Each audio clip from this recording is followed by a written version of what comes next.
Hi, I'm Myrna Fischman, PhD CPA. I am a professor, a full professor at Long Island University, the Brooklyn campus, and I've been there for almost 50 years now. I am the advisor to the Accounting Society, that's the students who are accounting majors. I am also the director of the Center for Accounting and Tax Education. Sometimes we just call it KATE from the initials. And a few other little jobs in between. And I also teach. I knew I was going to be majoring in business of some sort. I just could not paint to draw a straight line, but I just liked business. It made so much sense for me. And it was a very difficult thing for me to do in a way because I had teachers who told me I was too smart to go into business. Fortunately, I had the support of my parents, and I just had to give the answer, what do you want, dumb people in business? So I stayed in accounting, and in high school I majored in business as opposed to liberal arts. And at 14 I got a part-time job called assistant bookkeeper with O. Sepner and Son on Vernon Boulevard in Long Island City. And they were very, very kind to me also. And I learned a lot while I was working there. I think I worked there from 14 to 18 by the time I graduated from high school. I remember asking them, even though I was a part-time worker, I asked for 2 weeks paid vacation. And that's when I learned a very important thought. Ask for whatever you want, but you may not get exactly what you want, but you will get something better than nothing. I'm 83 years old, and I'm proud of it, and lucky with the people for whom I worked and with whom I worked. And I always enjoyed what I did, and I still do. I was so lucky. I went to a luncheon where I didn't know a soul. I sat at a table where, again, I was the only female, and I believe I said something intelligent. And the chair of the accounting department of Long Island University, the Brooklyn campus, said, "Hey kid, how'd you like to work for me?" And I said, "Okay." and that's how it happened, and I've been there ever since. While I was working in normal business, I also realized that the PhD became much more important in working at a university. And so I registered for my PhD at NYU.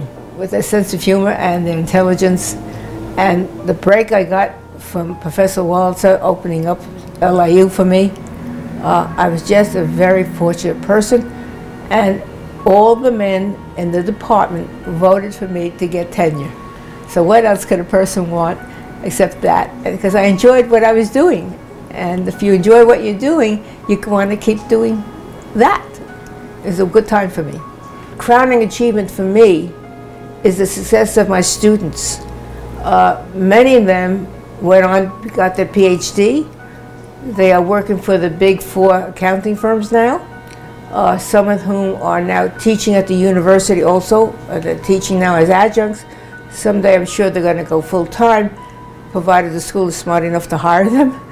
But that's the best success I could have. One young man is a partner in the firm. Another young lady is going to be one soon. That's the best thing. And when, unfortunately, I had my stroke and people came to visit me in the hospital, I was not aware of it. But they wrote in a book, and they said things that was so lovely to read, such as, "Get well, because of you, I am the success I am today. Without you, I would never have gotten my degree. Get well soon. Love," and then their name. It was just, those are things that just touch you and make you feel great because you've done the job and you enjoy doing it. And it wasn't hard work at all. It was fun. So I'm a more fortunate person than most people are. Even the fact that I did have this past March a stroke, you look at me and you hear me speak, and you would not believe that happened. So I'm here today for the kindness and the goodness of many, many people. And I'm very proud, and I am very fortunate to be here able to speak to you and give you some insights of what it is from 20 to 84. It works. If you enjoy what you're doing, you don't work a day in your life. I was always happy. I always enjoyed what I did. I was a glass, always still am, a glass half full. Always a glass half full. Always had a good sense of humor. My parents supported me in my decision. So I'm a lucky person. I keep saying that all the time. I was a happy child, a happy teenager. I'm happy now. Part of my legacy is did set up a small trust fund for accounting students at LIU. Professionally, it's the university and my profession. And of course, there's monies that's being left to some of the charities that I really feel strong about. First, you need to know about yourself. What are you? Who are you? What do you like to do? Also, what are you good at? Because if you enjoy something and you're good at it, it's not work, it's fun. When I finally leave this earth, I'd like to be remembered as a very happy person and with a great sense of humor and who loved dancing. A happy, good person. That's my legacy to the world.